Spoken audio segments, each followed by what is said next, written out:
Boa noite, gente. Vocês ainda não me conhecem, eu sou Luísa. Vocês estão me ouvindo? Sim. Sim. Beleza. Sim, Eu sou sim. Luísa, vocês ainda não me conhecem pessoalmente, mas eu estou dividindo a turma que acontece no Afonso Neves com a Bárbara. E a gente resolveu organizar essa aula para a gente entender melhor, né, esse momento tão inesperado que a gente está vivendo. Então, gente, começando essa conversa, a Covid-19 é o nome dessa doença que é causada pelo vírus SARS-CoV-2. Em 2002, teve uma outra doença muito séria na China, que era causada pelo vírus SARS-CoV-1, que foi responsável pela SARS, que foi uma doença localizada ali na China e em alguns outros países, mas que também foi muito séria. Esses dois vírus são vírus do tipo coronavírus. Seguinte, o primeiro caso de coronavírus, de Covid-19, né, que é essa doença que a gente está vivendo agora, foi notificado em Wuhan, na China, em dezembro de 2019. Em janeiro, a China já tinha percebido que era uma doença que conseguia ser transmitida de uma pessoa para outra, e em janeiro mesmo, no final de janeiro, ela decretou a quarentena em Wuhan e nas cidades vizinhas. Depois, no fim de janeiro, a gente já teve já teve casos na Europa e depois nos Estados Unidos, se tornando a China, a Europa, especialmente a Espanha, a Itália e os Estados Unidos, os três epicentros da doença, que era onde estava existindo muitos casos, uma contaminação muito rápida. O que fez com que a Covid fosse considerada uma pandemia, porque a gente teve a transmissão sustentada desse vírus em continentes diferentes. Então, como a doença se espalhou em três continentes, a OMS considerou a Covid-19 uma pandemia. Diante dessa situação, a gente teve reações diferentes de cada país. A China, por exemplo, teve uma reação que a OMS considerou rápida, uma reação eficiente, que ela diagnosticou, verificou quem tinha doença, isolou, divulgou para a comunidade internacional o genoma do vírus para que ele pudesse ser estudado. Então, e construiu hospitais. Foi uma reação que foi muito eficiente na contenção desses danos da doença. Quando a China já estava em quarentena, a Europa ainda não tinha tomado essa medida, o que fez com que o pico de contaminação lá fosse muito maior. Mais pessoas fossem contaminadas, e a gente teve ter esse número grande de mortes que a gente viu acontecer. Na Coreia do Sul, por exemplo, que teve casos em datas muito próximas da China, a gente teve uma reação diferente, não teve quarentena, mas houve uma ampla testagem na população. A Coreia do Sul testou muita gente, conseguiu identificar as pessoas doentes, isolá-las e conter a disseminação desse vírus. Os Estados Unidos cometeram o mesmo erro da Europa, de demorar uma quarentena e ter um número de contaminados também muito grande. Uma coisa que a gente vê diante disso tudo é que a reação que cada país teve influenciou diretamente no cenário de da evolução da doença naquele lugar.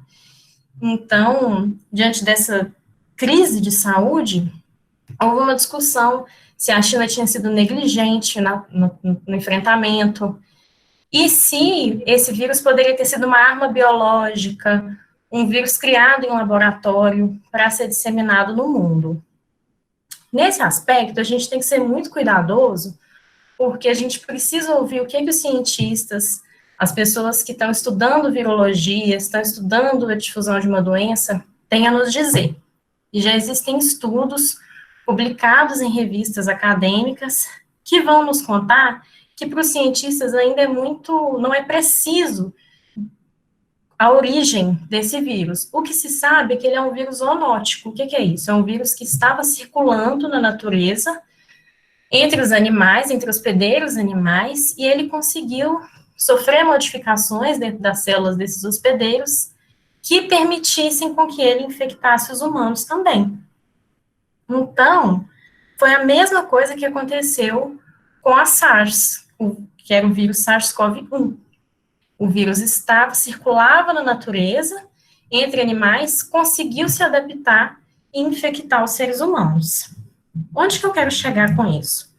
Analisando o genoma desse vírus, os cientistas conseguem perceber que a forma como ele vai mutando, a forma como ele vai mudando e se adaptando para infectar outros animais e os seres humanos, segue um padrão, que é um padrão que está na natureza. Quando ele é um vírus criado em laboratório, ele segue outro padrão de modificação, que é possível rastrear. Então, essa hipótese de que seria uma arma biológica, ela foi descartada. Onde eu quero chegar com esse papo? Eu quero chegar no ponto de que o vírus teve a oportunidade de circular entre diferentes animais e infectar um ser humano. E oportunidades para isso são oportunidades em que os animais estão muito próximos uns dos outros e próximos do ser humano. Por exemplo, mercados de animais exóticos que acontecem na China. Os animais estão muito próximos uns aos outros, eles podem misturar o vírus entre si e contaminar a gente. Uma outra situação é a indústria agropecuária, que os animais estão em confinamento, estão muito próximos dos outros, quando eles são transportados, eles também estão próximos. Então, é mais uma situação em que a gente tem seres humanos e animais muito próximos, pode acontecer um vírus se misturar ali, sofrer mutação e originar uma doença que a gente não conhece. Situação de desmatamento, isso também é possível. Então, o jeito como a humanidade se comporta e está vivendo na atualidade faz com que oportunidades de uma doença nova surja e crie uma crise seja muito possível. Agora, como essa doença vai se difundir para o mundo, a partir de onde ela é descoberta, vai depender de que lugar essa cidade, esse país ocupa nesse mundo globalizado. Então, a Bárbara vai falar disso com vocês mais tarde. Diante disso tudo também, a gente viu uma crise política, né? Essa acusação, por exemplo, de que o vírus era uma arma, foi uma acusação que o senador americano fez. O presidente Trump e o secretário de Estado dele também nomeou o vírus de vírus chinês, e a própria Organização Mundial da Saúde, ela vai falar que a gente não pode vincular um vírus a um grupo ou a uma região justamente para evitar esse estigma, evitar a xenofobia. Então, a gente teve essa questão dos Estados Unidos atacando a China, e a China também devolveu esse ataque, cobrando dos Estados Unidos informações de que data foi o primeiro caso de coronavírus. Porque, dependendo da data, o coronavírus poderia ter sido levado dos Estados Unidos para a China. E eles usam para falar isso um evento que aconteceu em outubro, em Wuhan, que foram os Jogos Militares Mundiais. Nesses jogos, delegações de vários países estiveram lá, e poderia ter sido um momento em que o vírus foi levado para lá. Mas não há nada confirmado, isso é só um argumento que é lançado de volta nessa disputa. A China também tenta se recuperar dessa imagem desgastada, enviando ajuda internacional. Ela tem enviado respiradores para os países, máscaras, materiais, para os países vizinhos, que demonstram uma cooperação entre países, mas, ao mesmo tempo, esse embate entre as duas potências mostra que elas não estão fazendo uma cooperação por essa crise, onde elas poderiam tentar um acordo, mas elas reforçam crises já existentes. Gente, boa noite, eu não conheço todos vocês. Eu vou pedir desculpas se caso minha internet caiu ou der algumas falhas de interrupção. Minha internet não está muito estável, mas eu queria falar para vocês um pouco sobre a visão geopolítica do vírus. Então, começando... Oi, tem alguma dúvida, não? manda qualquer coisa no chat. Do Apocalipse, que eles estão ligados à mitologia cristã, mas ao longo da nossa experiência humana, ao longo da história humana, nós conseguimos perceber que eles estiveram intrinsecamente ligados com a história humana. E esses cavaleiros do Apocalipse, eles acometem algumas questões demográficas, principalmente ligadas à mortalidade. Vocês devem saber, né, que nós temos algumas taxas para poder calcular a demografia. Então, a taxa de natalidade é uma delas, a taxa de mortalidade é uma delas, o crescimento vegetativo é uma delas. Então, falando sobre a taxa de mortalidade, esses 4 cavaleiros estão linkados com as taxas de mortalidade. Eles são guerras, fome, doença e morte. Então, nós conseguimos perceber que, ao longo da nossa história, nós temos os 4 cavaleiros do Apocalipse, que eles têm influência na taxa de mortalidade, ok? Sendo guerra, fome, peste, sendo guerra, fome, doença e morte, se nós voltarmos na questão doença, na variável doença, e pensarmos nas doenças existentes no século XXI, então somente do século XXI que eu vou falar agora, a primeira delas, todos vocês já devem ter ouvido falar, é a pandemia da AIDS. A pandemia da AIDS, ela teve início em 1986, só que ela continua nos nossos dias. Só que ao contrário e das outras doenças que eu vou falar posteriormente, depois da AIDS, a AIDS ela não é transmitível pelo ar, ela é transmissível através de contatos com substâncias do corpo de outras pessoas. Então, você fazendo algumas políticas, você consegue conter a contaminação da epidemia e da pandemia da AIDS, ok? Depois da AIDS, a gente vai ter a SARS-CoV-1, que a Luísa já falou pra gente. Ela surgiu na China, só que ela surgiu ali no ano de 2001, 2002. E dessas doenças, a China entrou na OMS, a OMC, que é a Organização Mundial do Comércio, apenas em 2001. Então, a doença acontecendo em 2001, 2002, a China não tinha um grande espaço de fluxo de pessoas, ela não tinha um papel geopolítico muito forte, ok? Então, essa epidemia de SARS-CoV-1 vai ficar restrita à China por um longo tempo, e por volta ali de 2012, a gente consegue, ela vai ir para o Oriente Médio, onde muda o nome, ela vai virar MERS, ok?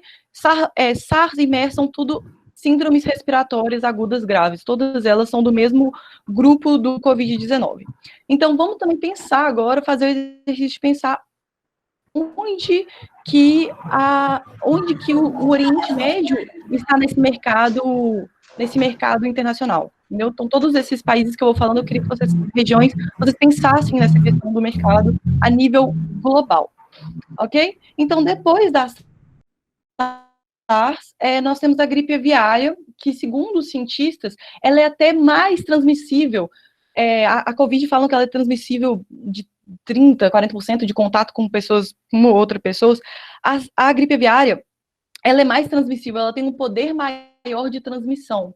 Ela se desenvolveu principalmente ali no sudoeste asiático. Então, gente, basicamente isso que ocorreram até agora, eu queria que a gente identificasse elas. Ok. Eu queria que a gente identificasse elas a nível global. Pessoal, a Bárbara, parece que a conexão dela está ruim, ela não conseguiu apresentar, e depois que ela conseguir voltar, a gente pode voltar para a apresentação dela, mas que ela estava dizendo sobre essas questões dos países globalizados serem aqueles que mais, por ser globalizados, podem também ser aqueles que mais propagam doenças, é mais ou menos isso, né? Países que não são tão conectados com o resto do mundo, não têm essa propagação de doenças, como no caso da África e o caso da Ebola. Diferente disso, a China hoje, que experimenta uma globalização plena, né, de alguma forma isso se globalizou. Esse tema de globalização vai ser exatamente o tema que eu vou falar, só que eu vou pegar a globalização, mas também a globalização neoliberal. Nós vamos fazer uma leitura sobre a globalização que nós vivemos hoje e a pandemia. Para isso, eu peço licença de vocês para poder apresentar uma tela, mas acredito que aqui a internet não vai cair, mas, por favor, me interrompam caso não estiver dando para escutar, tá bom?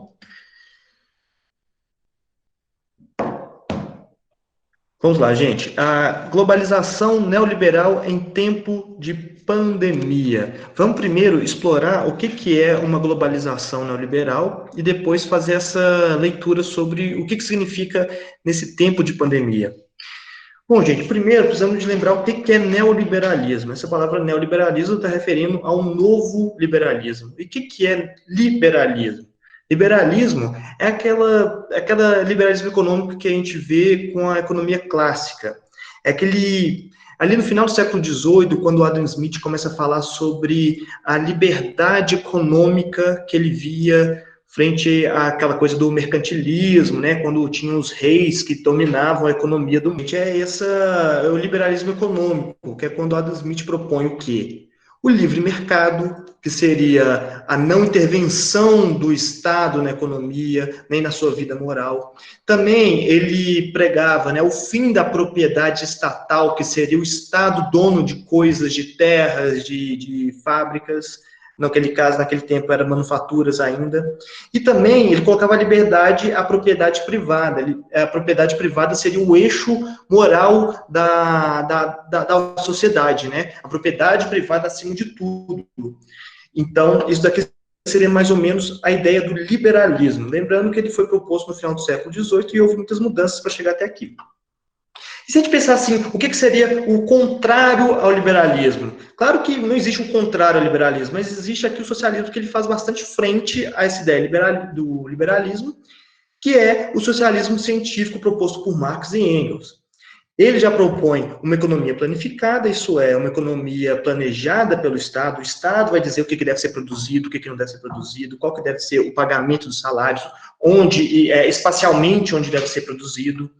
Eles também falam, né, de uma infraestrutura produtiva estatal. Isso é o quê? O que produz, né, fazendas, indústrias, grandes empresas, a produção de energia também, como hidrelétricas, deveriam estar na mão do Estado. Isso é a estatização. Também tem a prioridade dos interesses coletivos em detrimento dos individuais, né? O coletivo vale mais do que o indivíduo. E também tem a limitação da propriedade privada. Mais ou menos assim, você pode ter propriedades privadas, mas não pode ter ter acúmulo de propriedades em relação aos outros. Deve ter uma igualdade também da distribuição desses bens materiais, né, básicos da vida, esses vitais. Agora, forçando um pouco a barra, a gente pode dizer que existem países que optaram pelo meio, não é nem tanto liberal, nem tanto socialista, eles estão no meio, que seriam os países de estado de bem-estar social. O que é? É aquele estado que promove algum tipo de benefício social, como uma saúde pública, uma educação universal gratuita, a transferência de renda, algumas empresas estatais para promover esse bem-estar social, mas também permite empresas privadas, também tem essa relação dos sindicatos, né, que é a relação dos trabalhadores com os patrões. É um pouco difícil dizer esse estado de bem-estar social, porque ele é um pouco forte, né? Alguns países conseguiram chegar a esse estado de bem-estar social, que as pessoas recebiam esses benefícios, né? Apesar de não estar no socialismo. E hoje as coisas já estão mudando bastante, tá? E eu vou explicar isso para vocês. E o que é o estado de bem-estar social, gente? É regulamentador da vida e da saúde social, política e econômica do país. Parcerias de empresas privadas e sindicatos, garantia de serviços públicos e proteção à população, promovendo dignidade aos naturais da nação. Essa seria mais ou menos uma espécie de definição, né? O neoliberalismo, gente, é quando tem uma revisão ao liberalismo, né, que ele estava esquecido desde daquela crise de 29, aquela quebra da Bolsa de Nova York, não sei se vocês lembram, né, que houve produção demais, né, os Estados Unidos viviam o liberalismo naquela época, então as empresas produziram, não conseguiram vender tanta produção, e aí quebra a economia dos Estados Unidos, e desde então veio a ideia do bem-estar social, ou o estado de bem-estar social, que é o quê? O Estado financiando a economia, uma ideia que a gente chama de keynesiana, só para dar o nome aos bois, né? Mas a partir da década de 70, há um avanço do neoliberalismo no mundo, a partir principalmente do Chile, quando tem um golpe de Estado lá sobre o Allende, e assume o Pinochet, o general Pinochet, e ele começa a aplicar as ideias neoliberais. É o primeiro país a experimentar a privatização, né, das empresas, a desregularização da economia, e isso depois se espalha. A Inglaterra, os Estados Unidos, depois o mundo todo vai experimentando essas práticas neoliberais.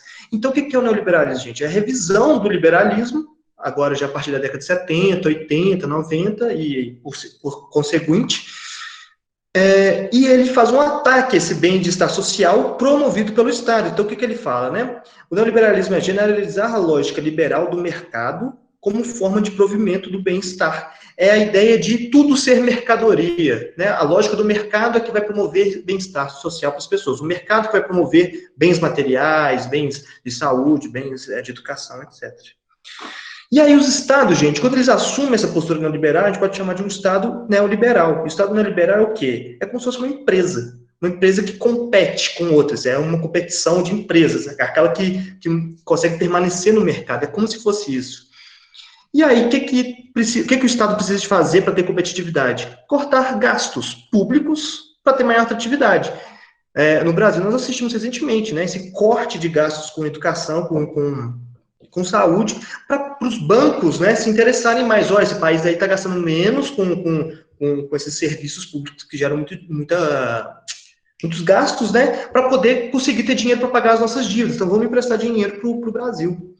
E outra coisa também que o Estado neoliberal faz é abrir as fronteiras para o comércio exterior. Então, não tem a proteção da indústria nacional, né? Para a indústria nacional resistir, ela vai ter que competir com a exterior. Então, por isso que vem tanto produto dos Estados Unidos, da China, porque agora as fronteiras estão abertas. E isso, gente, essa transição de mercadorias que é a globalização neoliberal. Claro que tem várias outras questões que eu posso falar aqui, mas é isso, né? Os países abertos tendo que gastar mais com a economia mesmo para a coisa circular. Isso, na prática, pegando agora o nosso assunto, que é a pandemia, como é que isso poderia ser visado na prática? Vamos pegar o sistema de saúde. De um lado, um sistema de saúde privado, liberal, e do outro, um sistema de saúde público. Nesse lado aqui, nós temos o sistema privado de saúde. Como que ele funciona? Nós temos aqui, cada quadradinho preto seria um hospital, né? Aí o hospital depende do tamanho, da especialidade, do local onde ele fica. Pode ser uma clínica de saúde pequenininha, pode ser um hospital grandão, com várias especialidades. E cada um tem um preço que se paga pelos seus serviços. Tem aqueles que são mais caros, mais chiques, mas também tem aqueles que são mais baratos, mais acessíveis. A questão é que, para ter acesso a esses hospitais, as pessoas têm que pagar por aquele serviço. E óbvio que a população mais rica vai ter acesso a mais saúde, porque tem mais dinheiro para pagar esses hospitais. A classe média, igual, ela vai ter acesso, mesmo que limitado em alguns, mas vai ter mais acesso a algum ou outro sistema, algum outro hospital. Já a população trabalhadora, que já não tem tanto acesso à saúde assim, mesmo em tempos de não pandemia, tem pouco acesso à saúde, né? E mesmo que tenha, isso representa muito do rendimento dela. Então, né, as opções são poucas e as vagas também vão ser poucas. Isso aí seria mais ou menos um sistema privado de saúde. O que seria um sistema público de saúde? Vamos imaginar a mesma estrutura de hospitais, do lado do privado, né? A mesma estrutura, mesma quantidade de hospitais, mesma quantidade de vagas, porém no sistema público. No sistema público não existe propriedade privada, cada hospital tem o seu dono. E cada hospital precisa de lucrar para se manter. No sistema público de saúde, cada hospital pertence ao Estado. E eles estão conectados por um sistema único. Esse sistema de informação, mas também de pacientes, que se um lotar pode passar para o outro, de materiais, de tecnologias, e também de espacialização, né? Pode colocar hospitais mais perto de onde precisa e não de onde lucra, como, por exemplo, o centro de uma grande cidade, né? Imagina você é dono de um hospital de uma cidade pequena. Você não vai ter lucro lá, porque as pessoas não vão ter condição de pagar.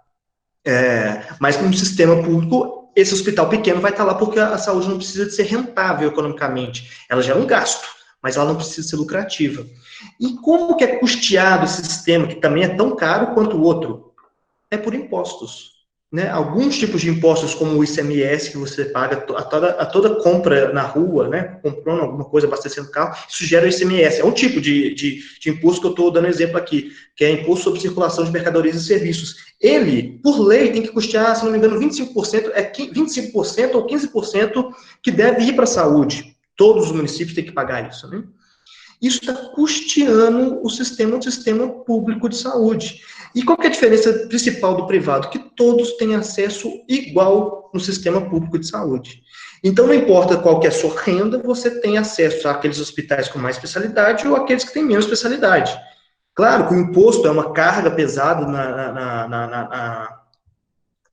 no rendimento das pessoas, mas esse imposto, aí já é outra discussão. Pode pensar também numa reforma tributária, para que quem tem mais pague mais, para quem tem menos pague menos, mas isso já é uma outra discussão. Aqui está entendido, gente, a diferença? Atualmente tem se discutido muito, diante dessa pandemia, alguns países estão vendo a importância de se ter um sistema público de saúde único, um sistema único de saúde. Porque imagina só, se esse daqui lota, imagina a pessoa ter que procurar outros hospitais para poder se curar. Enfim. E aqui, gente, nós voltamos ao tema central, globalização. Nós temos aqui vários países, né? Não sei se você conhece aí a localização de cada um, mas, por exemplo, os Estados Unidos, que está aqui, ele não tem um sistema público de saúde, lá o sistema é privado. Diferente disso, é o sistema brasileiro, que tem um sistema único de saúde, que é o SUS, mas também tem privado. Então, o Brasil está naquele meio, certo? E outros países... Alguma pergunta, gente? Não? Ok. Enfim, tem vários casos no mundo que vai ter sistemas únicos de saúde, sistemas públicos e sistemas privados também em casal. A questão é, gente, o que é globalização? Globalização é a união internacional dos países com trocas de mercadoria, trocas de informação, troca de pessoas, gente migrando, né? Seria esse mundo aqui, ó, que vocês estão vendo, sem fronteiras, um mundo que é acessível, né, para todos, e que cada vez a conexão de um lado para o outro fique mais rápido e mais acessível, visto o avanço tecnológico nos transportes, na informação, no câmbio também, né, do dinheiro. Bom, isso seria a globalização. Mas sabemos que a globalização nossa desenvolveu muito principalmente na década de 70, quando o neoliberalismo estava crescendo também no mundo. Então, o que nós temos, gente, é a globalização neoliberal, uma globalização pautada principalmente na rentabilidade dessas trocas. Ou seja, a busca por lucro, a busca por acumulação de capital nessas trocas. Aqueles países que têm mais indústria vão querer comprar daqueles que têm menos indústrias, têm mais matéria-prima, e assim faz essas trocas. Né? Aqueles que têm mais matéria-prima vendem para aqueles que têm mais indústria. E isso vai sendo a nossa globalização, visando o lucro. Não é à toa que as instituições mais importantes, né, do mundo são essas daqui, ó. A OMC, que é a Organização Mundial do Comércio, que desregulariza o comércio, né, querendo abrir as fronteiras. O BUD, que é o Banco Mundial, que financia o desenvolvimento em vários países, desde que tenha certas condições. E o FMI, que é o Fundo Monetário Internacional, também, que faz empréstimos a alguns países, desde que eles gastem menos dinheiro com gastos públicos, né? Isso chama austeridade, para quem estiver curioso, essa palavra chama austeridade.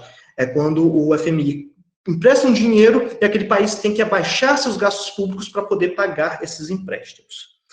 Gente, agora a globalização está funcionando assim. Mas e diante de um coronavírus? Como que as coisas acontecem, né? Bom, as mesmas soluções que essas instituições propõem não estão dando certo, não dão certo contra um coronavírus. Por que eu estou falando isso? Porque quando chega uma pandemia, que se ela se globalizou também, ela atingiu todos os países, nós temos um desafio, que é combater esse vírus. E as premissas dessas organizações neoliberais dizem o seguinte: temos que abrir as fronteiras para o desenvolvimento do comércio. Abrir fronteira quando, na verdade, a OMC está dizendo para fechar as fronteiras, então já é algo que é contraditório à OMC. Ela também diz, mercado que auto se regula. Como assim? Se autorregula, desculpa. É um mercado que não precisa de intervenção do Estado. Se está tendo pouca demanda, vai haver, os preços vão aumentar e logo depois vai ter mais oferta. Imagina só se, hoje a gente está discutindo isso, né? Está tendo falta de álcool em gel no mercado, então os preços estão disparando. O que o Estado está fazendo? Regularizando esse preço para que todos tenham acesso. Quer dizer, para o neoliberalismo, o certo é deixar que os preços se aumentem para depois se regularizar. Imagina isso com as máscaras, imagina isso com os respiradores que as UTIs estão precisando. Então, gente, a gente está vendo também que essa premissa está complicada em relação ao enfrentamento da pandemia. Outra coisa, não intervenção do Estado na economia, outra premissa neoliberal. Poxa, e as pessoas que estão sem auxílio emergencial, passando fome? O Estado não pode intervir colocando dinheiro na economia, salvando empresas, salvando trabalhadores, salvando pessoas que estão desempregadas, pessoas que estão sem dinheiro. Então, é outra premissa que não tem combatido a pandemia, mas agravado. E outra coisa também que eles falam é que tudo tem que gerar maior PIB, mais produto interno bruto. Nesse momento, o mais importante é proteger as vidas. Como que essa ideia de sempre aumentar o PIB, sempre o crescimento econômico, e sempre, não está dando mais também certo essa ideia, né? O pensamento agora é salvar a maior parte das vidas. Então, são algumas contradições que essas instituições defendem, que agora não estão combatendo o vírus. O que acontece, gente, é que, atualmente, né, diante da pandemia, o que nós temos que ver é a organização que mais tem sido ouvida, que é a OMS, que é a Organização Mundial da Saúde. E a principal solução não, mas principal, eu perdi a palavra aqui, mas a diretriz que ela diz, né, que ela está passando, é isolamento social, é o maior investimento na saúde, enfim, coisas que não vão em direção ao crescimento econômico. E isso tem irritado muitas pessoas, porque estão acostumadas com aquela ideia de crescimento econômico sempre. Nessa hora, a OMS está dizendo, olha, agora a ideia é salvar vidas. E nesse ponto, eu queria terminar a minha fala falando sobre essa possibilidade da gente estar, talvez, apontando e vendo as possibilidades de uma globalização solidária. Quem diz isso não sou eu, é Milton Santos, um grande pensador da geografia. Ele critica a globalização econômica neoliberal, como eu disse para vocês, e ele propõe uma globalização solidária, que seria o quê? Uma globalização que coloque o ser humano no meio. O ser humano, nesse caso, é um ser humano que está combatendo um vírus, né? Que tem que combater o Covid. E nesse caso, o que a gente precisa fazer para combater um vírus? Então, para citar alguns, ajuda mútua, diálogo entre os países, investir na ciência, né? Trocar informações, prezar pela vida, prezar pela saúde, se proteger se isolando. Isso são as coisas que têm combatido o vírus, e isso que tem evitado maiores desastres, e não as premissas do neoliberalismo. A ideia, gente, que eu queria falar aqui é que, atualmente, nós vemos duas coisas acontecendo. Alguns países que estão tomando essas atitudes mais solidárias, como dando equipamentos, dando informações, trocando ideias, todo mundo contra um inimigo comum, mas outros países também estão fazendo as mesmas coisas de sempre, liberando as pessoas para o comércio, pensando mais na economia, outros estão roubando o equipamento dos outros, ou seja, está acabando com aquelas ideias de solidariedade. O que eu pergunto para vocês é o que a gente poderia pensar depois que essa pandemia passar, e ela vai, o que fica de legado para um mundo, né, para uma nova globalização que não seja aquela de sempre, pensando na economia, mas pensando nas pessoas, pensando nessa cooperação internacional. Gente, essa é a minha fala e passo agora para o Gustavo? Não, o Max, que ele vai falar um pouco sobre população. Obrigado. Isso aí.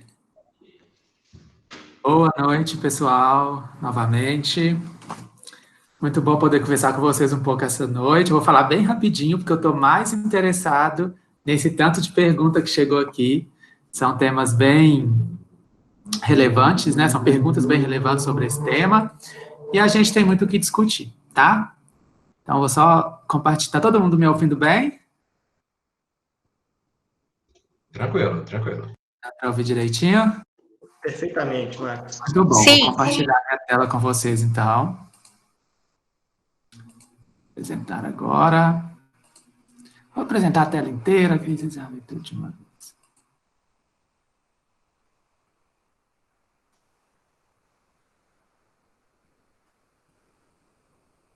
Estão vendo minha tela?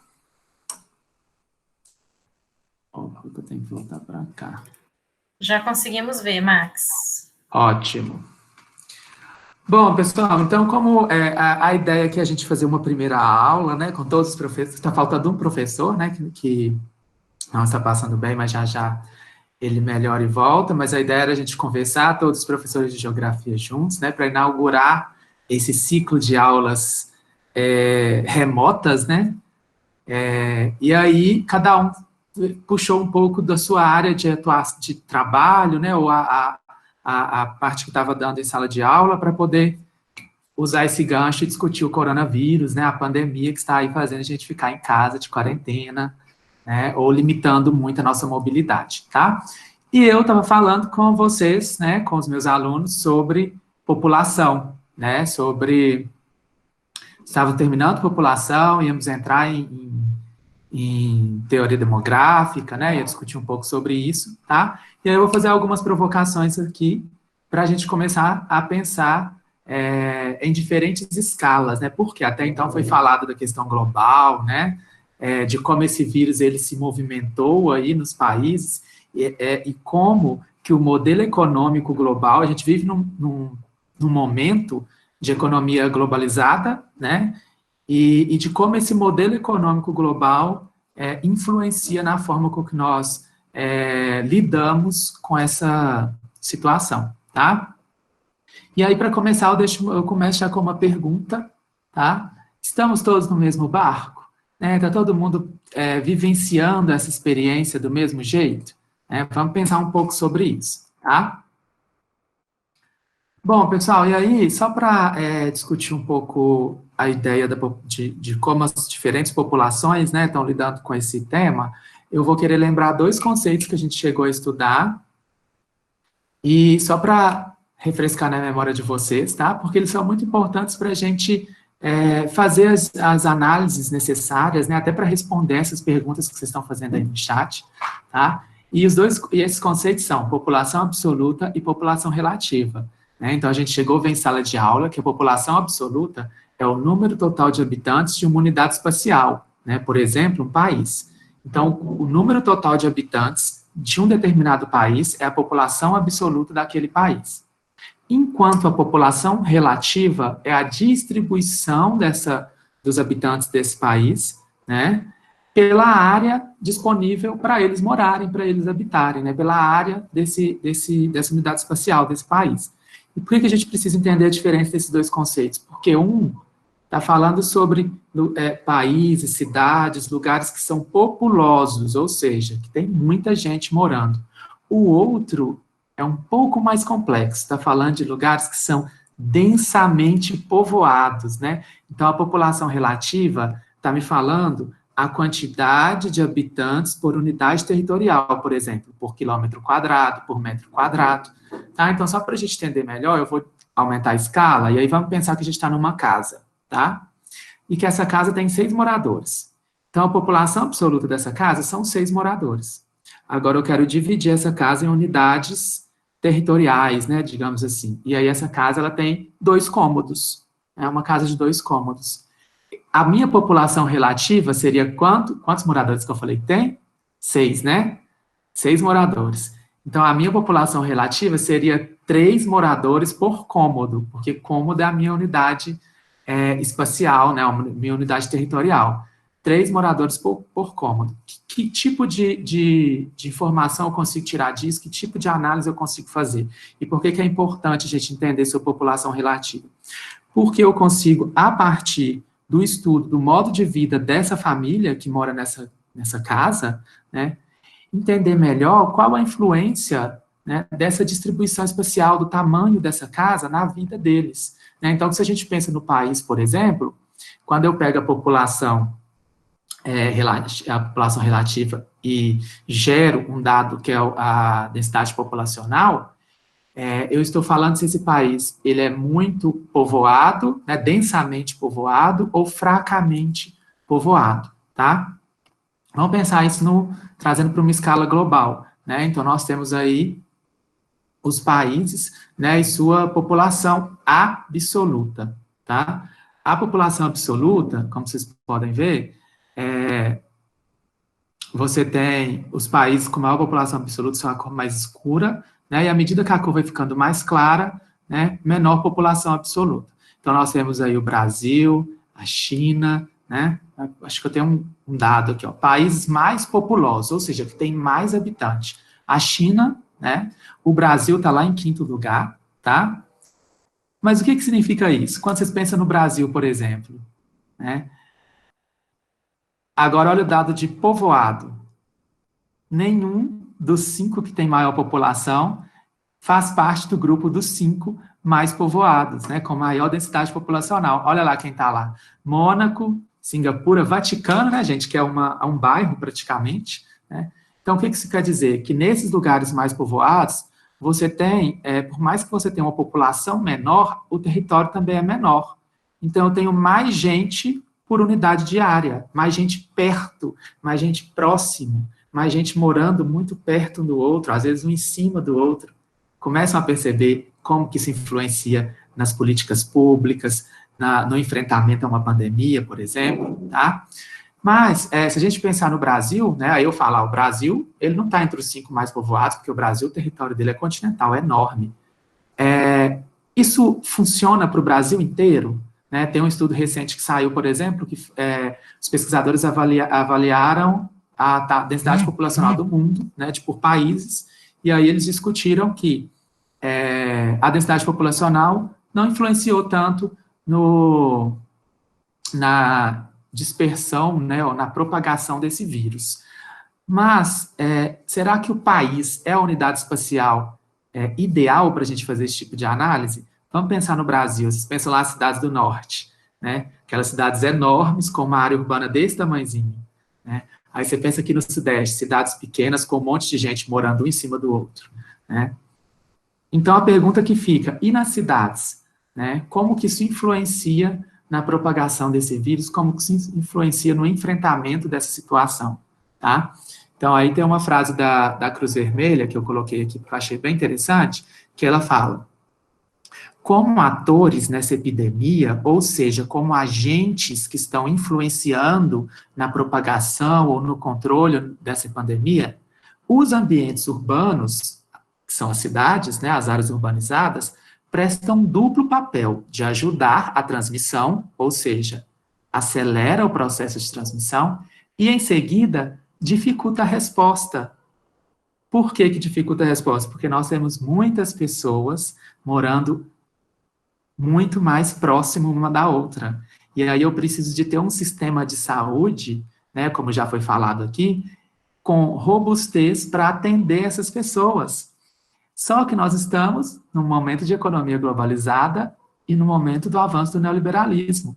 Então, nosso sistema de saúde, por mais que seja universal, né, e a gente tem que defender ele como universal e gratuito, ele ainda está se desenvolvendo num contexto de economia neoliberal, tá? E aí nós temos, então, a distribuição da população nas nossas cidades, né? Nós temos, então, um eixo sul-sudeste subindo aqui, que são as cidades com maior população absoluta, tá? E aí é importante a gente lembrar, população absoluta, ou seja, a quantidade de pessoas que habitam essas cidades é grande, mas a gente ainda não discutiu o tamanho dessas unidades territoriais, né? Lá no norte, por exemplo, você tem grandes vazios, mas você tem algumas cidades com muitos habitantes. Se a gente fizer o gráfico de densidade populacional, né, o que nós teremos? Nós teremos o eixo sudeste, né, o eixo sudeste, deixa eu usar o mouse que fica mais fácil, né. Ah, não dá? Dá não. Nós teremos esse eixo aqui sudeste, né, sul-sudeste, também com maior densidade populacional. Por quê? Porque as cidades aqui são menores, né, o território das cidades são menores, e aqui nós temos as grandes cidades, que mesmo aquelas que têm a população alta, a densidade populacional é baixa, tá? Ah, Max, então você está me falando que os municípios do norte, eles estão super de boas com o coronavírus, porque a densidade populacional é baixa. Não, gente, por quê? Porque outros fatores influenciam nessa análise. Eu estou dando para vocês alguns fatores que influenciam nessa análise. Quais outros fatores nós podemos citar? por exemplo, os indicadores sociais, tá? E o que são indicadores sociais? Os indicadores sociais são mecanismos, né, variáveis estatísticas que nós utilizamos para poder entender melhor como que esse território está distribuído, quanto que o que esses territórios produz, como que o que eles produzem, o dinheiro, a riqueza, está distribuído. Então, os indicadores sociais, eles são análises, né, estatísticas que nós fazemos, variáveis estatísticas, que nos falam um pouco sobre essa distribuição, tá? E aí eu separei 2 aqui para falar rapidamente para vocês, existem vários, tá? Mas eu separei os 2 que são mais discutidos, que mais caem no Enem. O primeiro é o IDH, tá? O Índice de Desenvolvimento Humano. Ele foi proposto pela ONU na década de 90, mais para frente a gente vai estudar melhor sobre ele, tá? Que é só para colocar a pulguinha atrás da orelha de vocês. E ele trabalha com 3 variáveis: saúde, educação e renda, tá? Na área de saúde, ele analisa a expectativa de vida ao nascer. O que significa isso? A partir do momento que você nasce, qual a chance, qual a probabilidade de você ter uma vida longa e saudável, né? É até bonitinho falando. Na parte de educação, ele analisa os anos médios de estudo e anos esperados de escolaridade, né? Então, o que ele faz? Ele pega, essa população tinha que estudar até o ensino superior. E aí ele pega todo mundo que estudou até o ensino superior, todo mundo que estudou até o ensino médio, vai fazendo essa contagem, subtraindo e gera uma variável que é acesso ao conhecimento, a porcentagem de pessoas que têm acesso ao conhecimento, todo, o médio, né, e por aí vai nos estratos. E com relação à renda, essa é a minha maior crítica, ele pega a renda nacional bruta per capita, né, um padrão de vida decente, para ver se a gente tem condições de ter um padrão de vida decente. Só que a renda bruta per capita, ela não representa bem o dinheiro da população, né, gente? Porque a gente sabe que a renda bruta, ela geralmente fica concentrada em 20% dos mais ricos e 80% dos mais pobres ficam só com o que sobra, né? Então, o IDH, ele sofre muitas críticas por isso, ele tem tentado avançar nos últimos anos, né?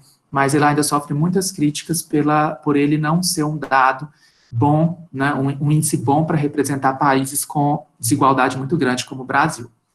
E um outro indicador é o coeficiente Gini, tá? O coeficiente Gini, ele faz meio que o inverso do IDH. O coeficiente Gini, ele mede especificamente a desigualdade.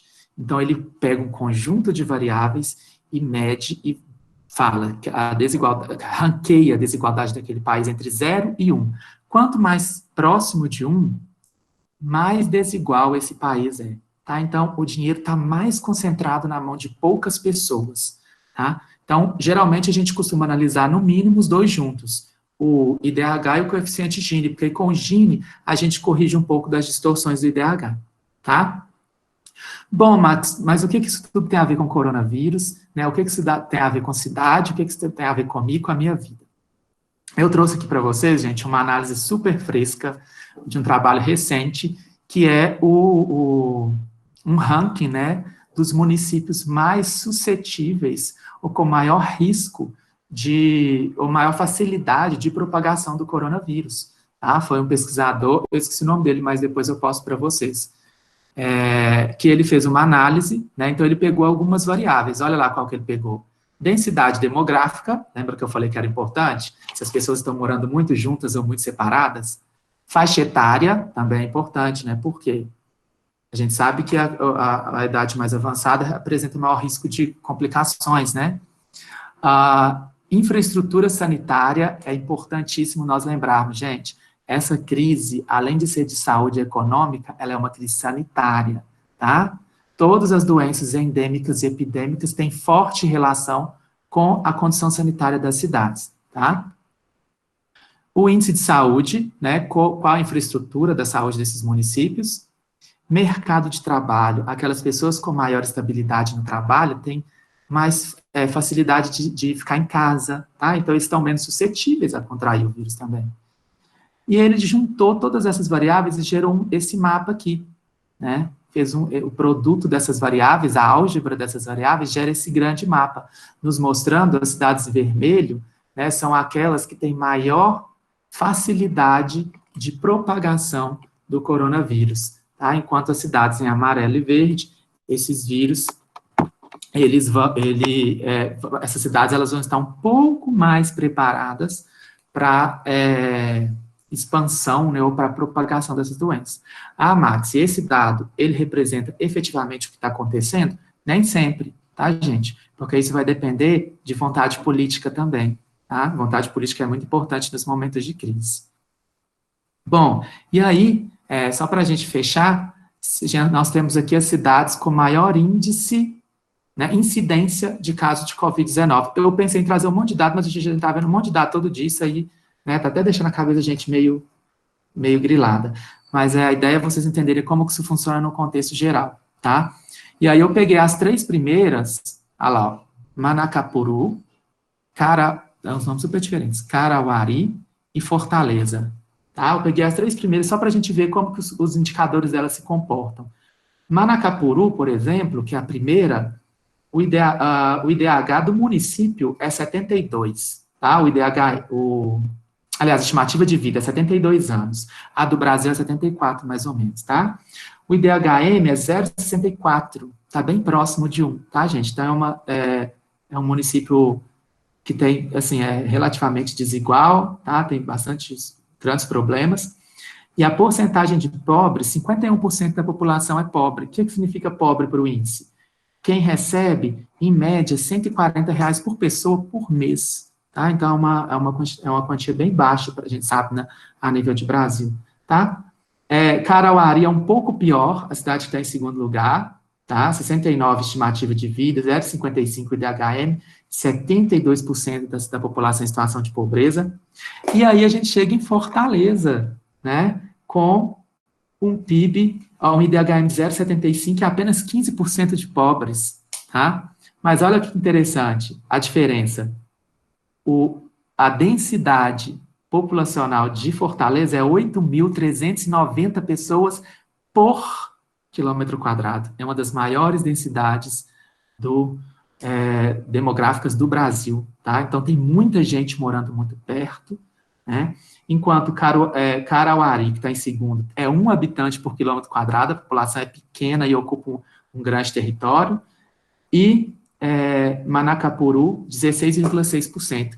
Então, a gente costuma fazer esse tipo de análise para a gente entender melhor como que essas variáveis podem influenciar no fenômeno e como que os diferentes cenários, né, os diferentes municípios, as diferentes unidades territoriais, elas vão responder a um evento como esse, tá? E aí, o que isso traz à tona para a gente? Como que as desigualdades, né, no Brasil, espaciais, de tamanho, né, de proporção dos municípios, econômicas, né, educacionais, as desigualdades que se refletem no sistema, na estrutura de saúde. O SUS é universal e gratuito para todo brasileiro, mas todos os municípios têm a mesma infraestrutura para o SUS, né? Essas desigualdades, elas ficam mais expostas, elas se mostram mais nesse momento, tá? E aí, para terminar, eu queria deixar 3 perguntas para a gente levar daqui e discutir nas próximas. Quais são as fronteiras que nos separam? A gente viu que essas fronteiras, elas são bem simbólicas, né? O vírus atravessou da China para o resto do mundo numa velocidade, né? Quais são os laços que nos unem, né? O que nos une enquanto população? É a mesma condição de saúde, é o sistema de saúde, está todo mundo dependendo das mesmas políticas públicas, e, por fim, realmente estamos todos no mesmo barco? O que vocês pensam um pouco sobre isso? Bom, é isso que eu tenho para falar, e aí depois a gente vai discutir na hora das perguntas. Valeu, pessoal. Obrigado, Max. Gente, vou falar bem rapidinho aqui. Eu sou o Gustavo, professor de Geografia Física na turma 3042. Para aqueles que não conhecem, um prazer conhecer vocês. Então, vamos lá. Nós vimos que o coronavírus afeta a nossa vida em vários aspectos, seja eles aspectos demográficos, a questão da globalização, ele se espalha muito rápido, ele afeta a nossa economia.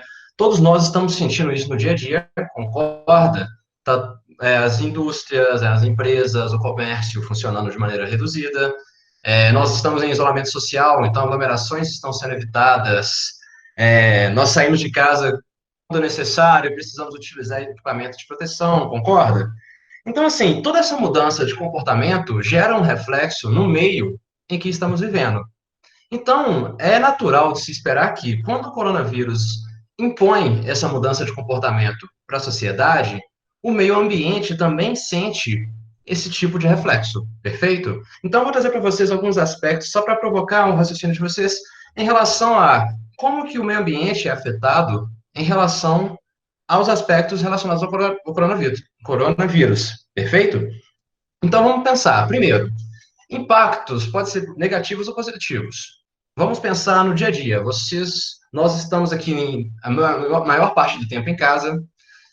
Por estar mais tempo em casa, nós consumimos mais energia, concorda? As pessoas estão à toa, vão assistir televisão, vão mexer no celular, vão mexer com algum eletrodoméstico. Então, esse consumo de energia doméstico tem aumentado muito durante esses dias de quarentena.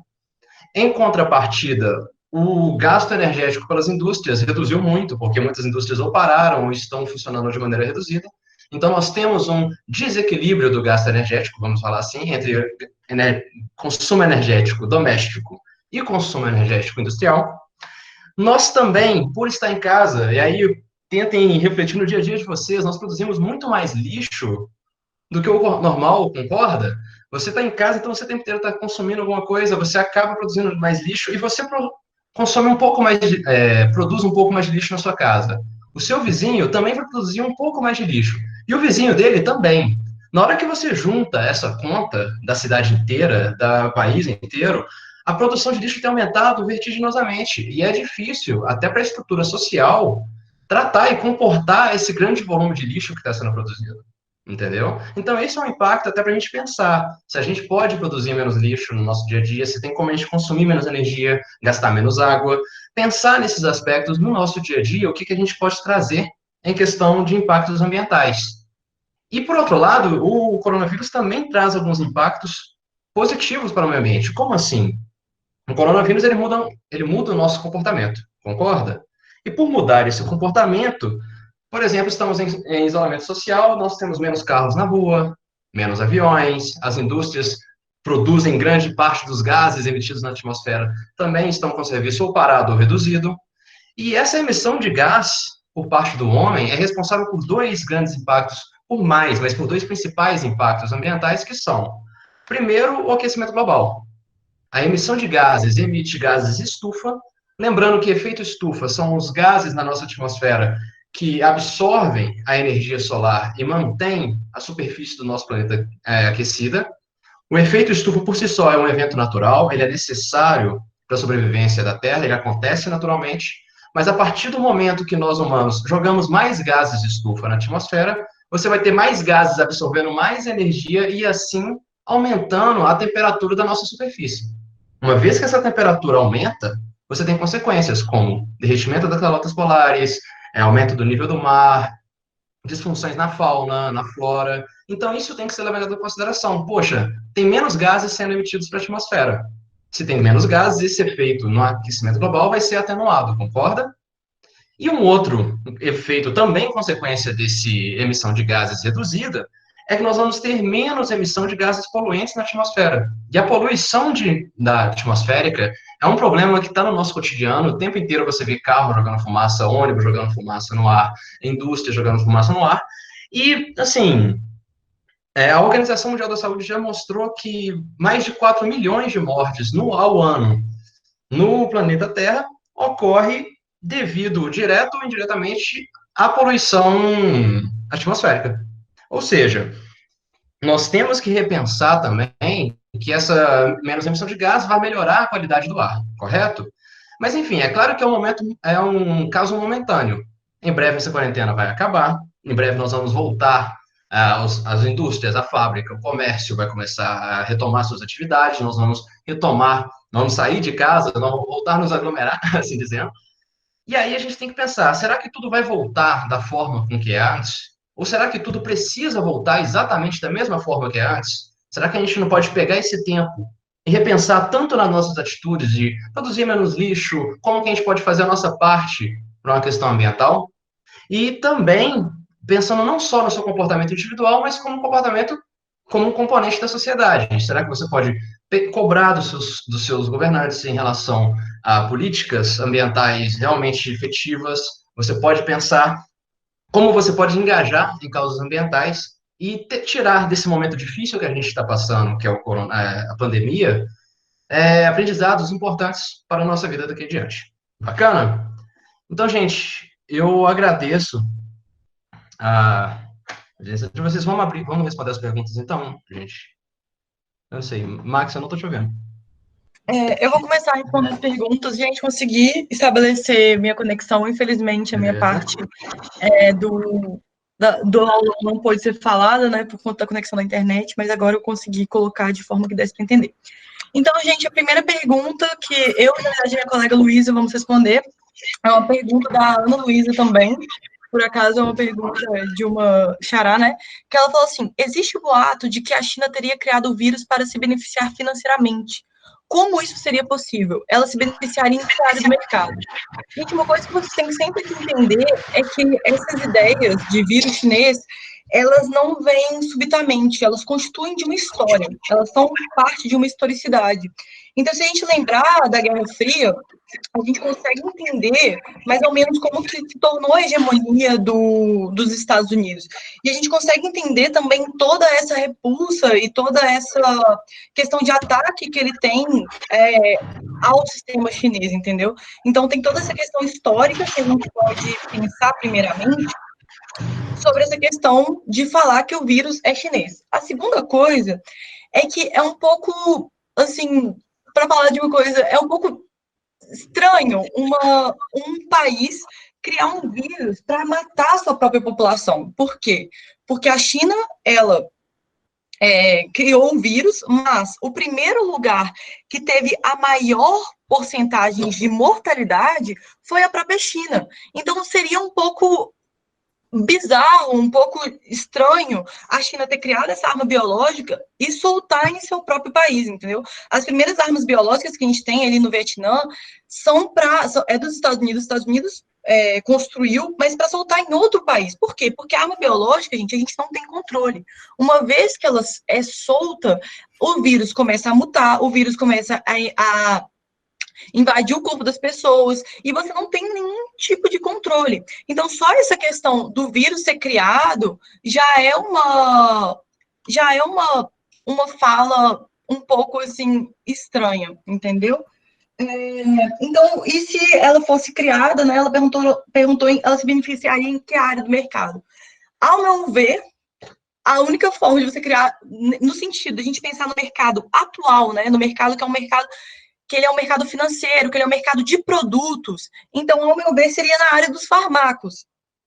Mas eu não consigo ver que tipo de benefício um país teria se ele criasse um vírus desse e soltasse por aí. Luísa, você quer complementar com alguma coisa? Seguinte, só um complemento mesmo. A gente tem que pensar isso que a Bárbara falou, galera. Se eu crio uma arma biológica, eu tenho que pensar no mecanismo de como eu vou proteger os meus dessa arma. Existe um livro interessante que conta um pouco sobre essa criação das armas biológicas, e eles vão dizer que, geralmente, quando se cria uma arma biológica, eles tentam criar através de bactéria, porque numa bactéria eu posso curar a minha população com antibiótico. E vírus é mais complicado, a difusão e o controle dele. E uma outra coisa é o seguinte, por exemplo, vamos supor, então, que a gente não tivesse casos lá na China e ela tivesse com todo mundo trabalhando, as empresas, as fábricas operando, a economia dela estava lá plena funcionando. E tivesse acontecendo em vários outros países o Covid. De qualquer forma, as bolsas de valores e esse mercado financeiro, ele estaria abalado. E quando esse mercado financeiro está abalado, a economia por inteira está comprometida. Então, a China também teria uma queda, porque num tempo de economia globalizada, quedas em outros, problemas em outros países podem gerar um problema, uma crise econômica mundial, por causa dessa interconexão desse sistema financeiro. Eu também acho que tem uma outra questão que a gente pode ressaltar nessa questão do vírus ser criado, que isso eu não sou professora de biologia, mas conversando com outras pessoas, lendo um pouco sobre o assunto, me parece que o RNA dele é muito não é muito igual, todos os vírusinhos, eles não são muito iguais. Eles sofreram mutações. E quando a gente tem um vírus que sequencialmente ele é criado em laboratório, o genótipo dele, né, o biológico dele é muito igualzinho. Então, teve até, acho que foi na Istoé que saiu essa reportagem falando que o vírus, que um pesquisador tinha lido e falado que ele era um vírus criado. Mas, de acordo com a revista Nature, que é uma revista um pouco mais consagrada no mundo da ciência, esse vírus foi um vírus totalmente biologizado, ele nasceu naturalmente. E também, gente, a gente tem que pensar que já teve o SARS-CoV-1, que foi exatamente praticamente a mesma doença. Então, eu vou dar sequência à pergunta da Ana Luísa, e aí, quando o Max retornar, a gente continua a fala dele. A outra fala que a Ana Luísa teve foi: qual seria a realidade da África se essa parte pobre fosse afetada como a Espanha, por exemplo? Uma coisa que eu ia até abordar na minha fala, Ana, é a questão da globalização, né? Então, a gente sabe que os países mais globalizados, os países que há maior fonte de fluxo de pessoas, mercadorias, são os países principalmente mais afetados.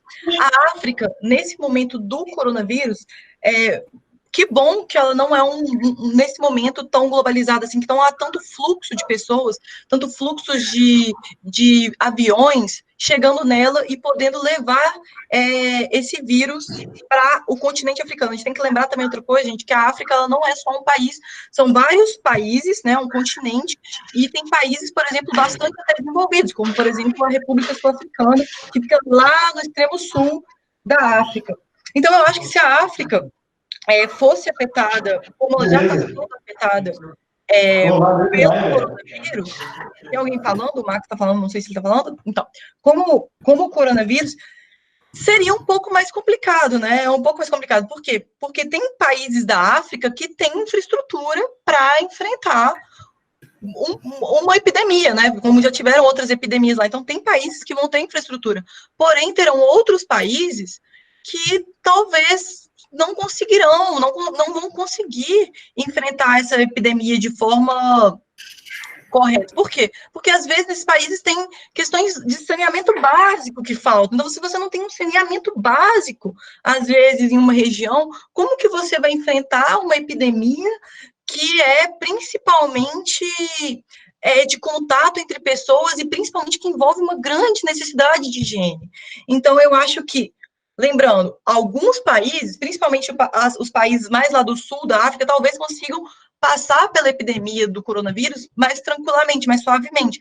Porém, alguns países mais ali para o leste da África, Somália, Malawi, talvez eles tenham um pouco mais de dificuldade de enfrentar essa epidemia.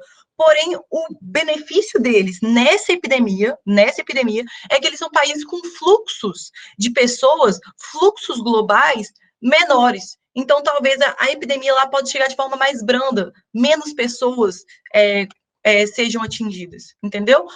Professores, alguém mais quer dar alguma pincelada nessa questão? Tá me ouvindo agora? Pode falar, Max. Agora estão me ouvindo? Ah, Estou te ótimo, ouvindo. Glória. Então, pessoal, não, só queria falar uma questão. Primeiro, com relação aqui do vírus, né? José, seu áudio. José.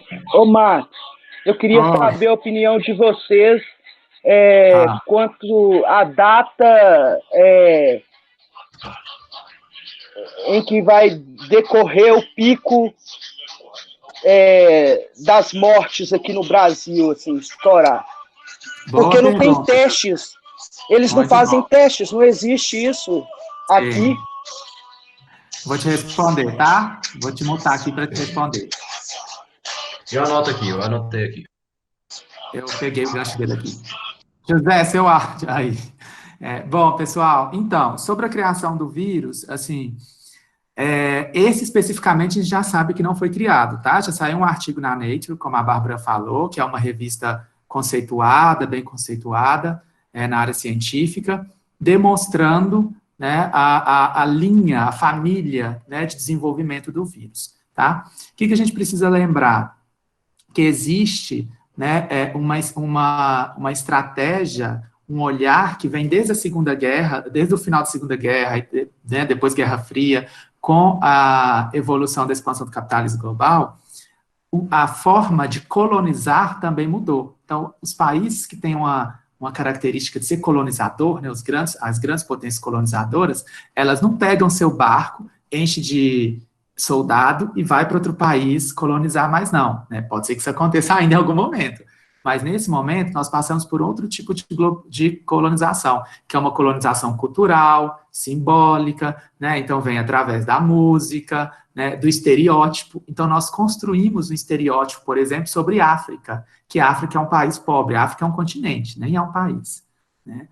Nós construímos um estereótipo sobre China, né? Como o lugar que veio todas as doenças, porque eles são muito porcos, eles comem muitos bichos.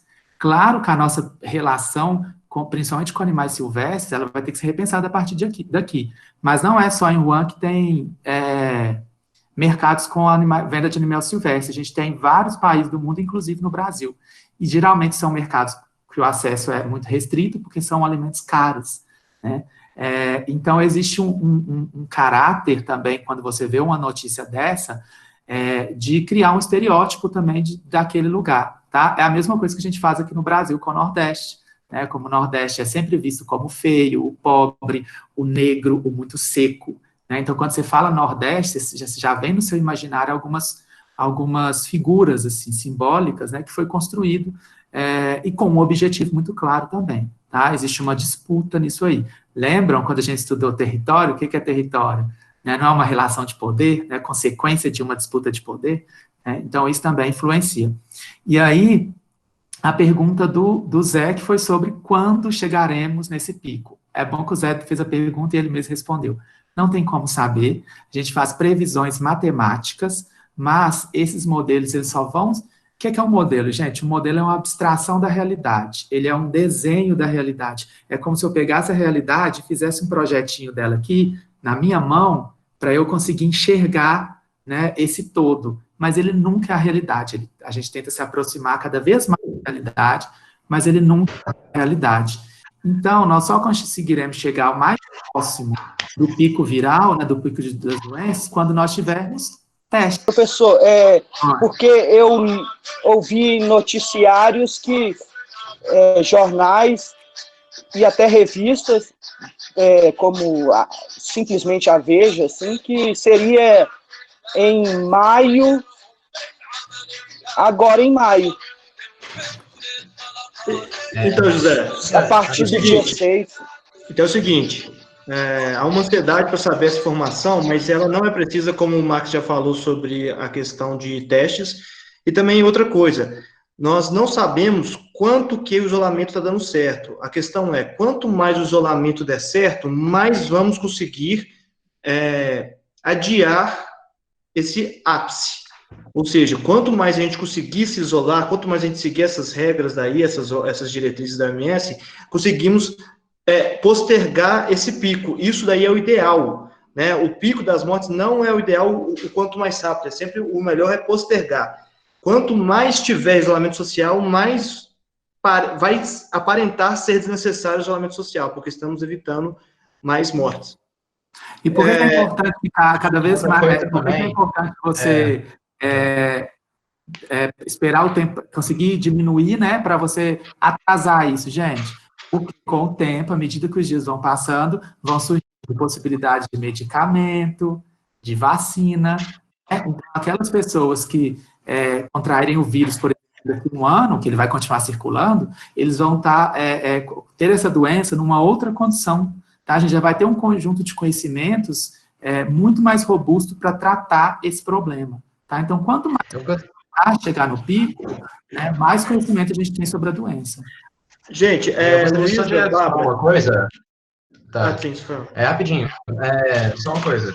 E, José, é muito importante a gente entender também que o Brasil, pela dimensão que ele pelo tamanho dele, o pico da pandemia pode vir para diferentes locais em diferentes momentos, entendeu? Então, não necessariamente o Brasil inteiro vai passar pelo pico junto. Isso pode variar dependendo da localidade, dependendo de como as pessoas seguirem a quarentena. Então, isso tudo vai variar de lugar para lugar, e é importante a gente estar atento e aqueles que puderem cumprir a quarentena, entendeu? E, na verdade, aqui no Brasil, a gente já tem vários epicentros da doença, né? A gente já tem aqui no Sudeste, São Paulo, mas a gente já tem no Nordeste e Ceará. Então, tipo, as formas que vão se desenvolver em cada um desses lugares podem ser completamente diferentes.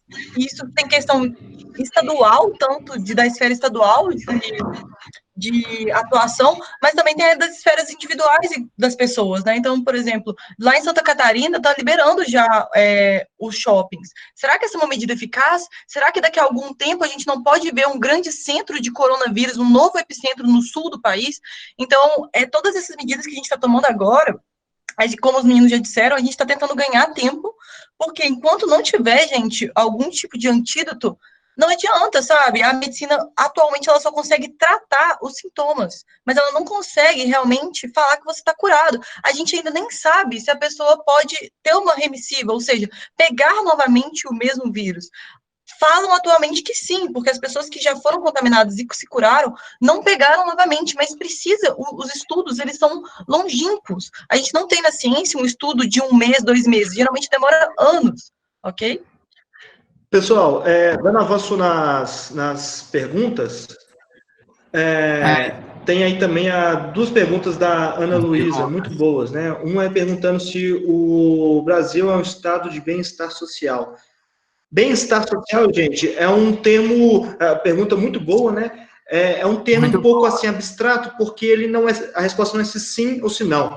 Bem-estar social são também como ondas de bem-estar social, né? Você pode ter governos que encontram ali uma política mais de bem-estar social junto com uma economia crescente, né? Coisas que podem casar. O Brasil já viveu isso em alguns momentos, que pode também ser confundido com momentos que a gente chama de trabalhismo. Trabalhismo é quando o governo está atendendo às demandas dos trabalhadores. Isso aconteceu com o Getúlio Vargas, por exemplo. A última onda de bem-estar social que nós vivemos foi durante aí o governo de 2000, 2010, que foi o momento de maior, a gente pode ver isso pelos índices de maior empregabilidade no Brasil, né? Quem pegou aí a aula de PEA, que eu passei na semana passada, as taxas de desemprego no Brasil reduziram muito nesse período. Também nós tivemos políticas de transferência de renda e aumento da capacidade de faculdades, né, de ensino superior, tivemos fortalecimento do SUS, mas que quando veio a crise de 2008, essa crise se reverberou no Brasil um pouco depois, né, em 2014, quando as taxas de desemprego começaram a aumentar, e aí o dinheiro do Estado, a partir das arrecadações de impostos, diminuíram, e aí vem uma crise fiscal. E aí, respondendo a pergunta da Stephanie, né, com uma crise financeira, os hospitais públicos podem ficar sem dinheiro? Olha, crise financeira, realmente, ela leva a menor arrecadação do Estado. Isso leva menos dinheiro no tesouro da União, né? Dinheiro do Estado. O que o Estado tem nesse momento de crise econômica e crise fiscal, ou seja, sem dinheiro para pagar, o que ele tem que fazer? Ele tem que realocar o dinheiro onde mais está precisando. Sempre foi assim, né? Sempre teve que ser assim, pelo menos. Então, nesse momento de crise, que a saúde está precisando de mais recursos, deve ter um remanejamento desses recursos. Por exemplo, em relação ao pagamento da dívida pública. Será que é o momento certo dos países estarem pagando a dívida pública ou se a gente deveria estar pensando mais agora na saúde? Isso é uma discussão que tomou proporção internacional, essa discussão sobre pagar juro dos bancos que o Brasil deve, que os outros países devem, ou se nós devemos parar esse tipo de pagamento e pensar só na saúde. O que eu quero dizer? Sim, pode faltar dinheiro. Pode faltar dinheiro para uma crise, como falta dinheiro também fora da crise. Isso tem muito mais interesse político do que interesses técnicos por trás. Então, eu achei muito interessante a sua pergunta, que para faltar dinheiro para o hospital público é por uma questão política e não uma questão técnica, ou seja, não é por falta de dinheiro, mas é por falta de vontade política para isso. Bom, alguém mais, gente? Sim.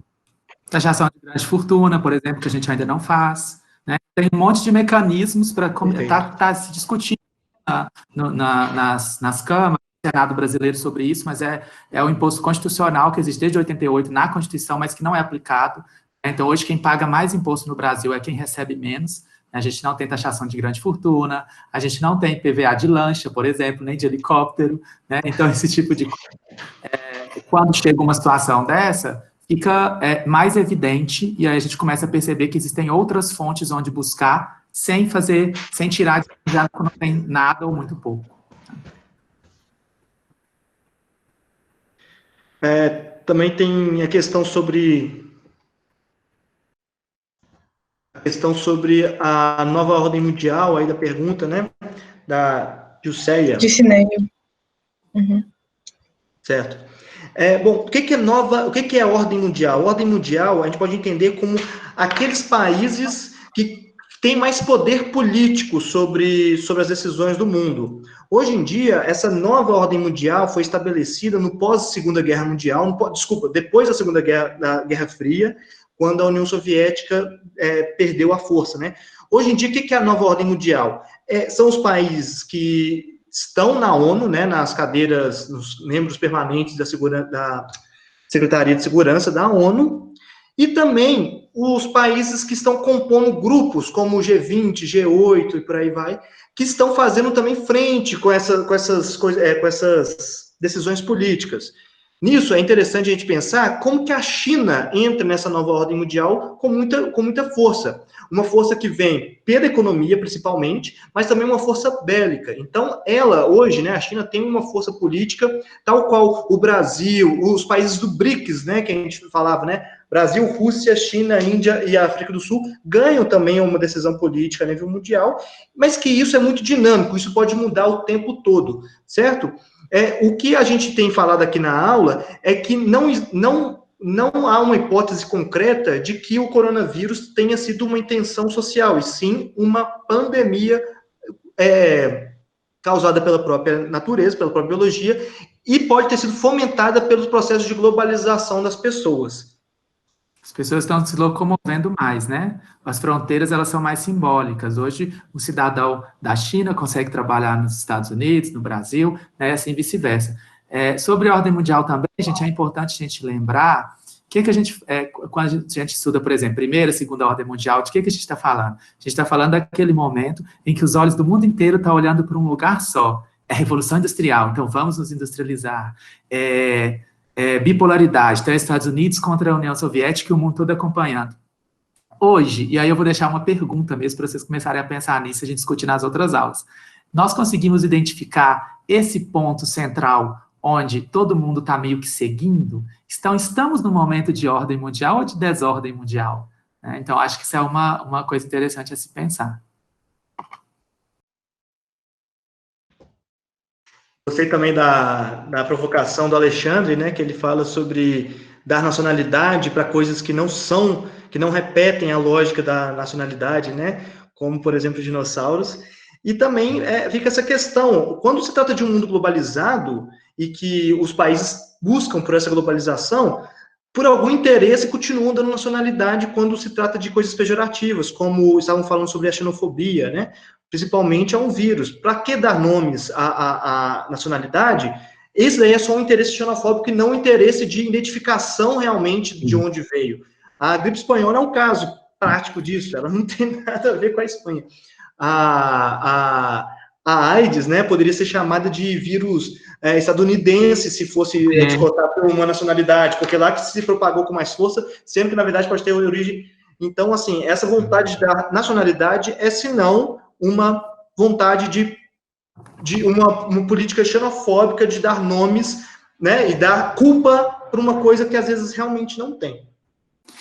A Débora perguntou se educação é um indicador social. Educação é um indicador social muito importante, tá? E em momentos de uma pandemia como essa, fica mais evidente, né? Por que fala o indicador de educação? Fala de acesso à informação, acesso aos meios de aprendizagem, né? Então, eu estou falando que essa pessoa, ela consegue saber que ela tem que lavar as mãos sempre, né? Ela consegue saber interpretar bem uma recomendação médica, tá? Então, aqueles lugares que têm um índice de educação muito baixo, você sabe que ele vai ter mais dificuldade de lidar com uma situação adversa como uma epidemia, uma pandemia. E como o Max falou, educação está dentro do índice composto do IDH, é um dos indicadores, né? Ele é um descomposto. Antigamente, antes de 2009, a educação era calculada pela taxa de alfabetização. Quanto mais pessoas, né? Quanto mais pessoas estiverem alfabetizadas no país, maior seria a educação. Hoje em dia, isso perdeu força, né? Não perdeu sentido, porque muitos países já atingiram quase 100%, então não adianta mais ficar calculando esse tipo de dado. Então, hoje se usa média de anos na escola. Então, por exemplo, num país, 50% da população tem acesso ao ensino superior. Isso significa que uma média grande tem mais de 20 anos na escola. Né? Esse é um cálculo de saber quanto tempo que quanto que a população ficou naquela escola. Aí sempre vem aquela pergunta, né? Mas e a pessoa fica tomando bomba, né? Fica 20 anos na escola, não passa fundamental. Essa daí, eu nunca consegui responder a essa pergunta daí. Bom, a Stefane perguntou em relação à pirâmide etária, né? É uma pergunta super interessante. Olha, essa pandemia pode modificar a pirâmide etária? Se sim, como? Gente, muito interessante, porque a gente sabe que a síndrome respiratória aguda, ela tem afetado, no início, principalmente, ela afetou muito pessoas idosas. Só que se a gente pegar os países em que ela teve o primeiro boom, né, por exemplo, a Itália não pode ser referência para a gente fazer esse tipo de análise, porque tem uma população extremamente envelhecida já, né? Então, é claro que ia pegar mais idosos, porque lá tem mais idosos. Se existe o potencial dela modificar a pirâmide etária, olha, eu sinceramente espero que não, porque eu espero que não chegue nesse nível, mas pode acontecer.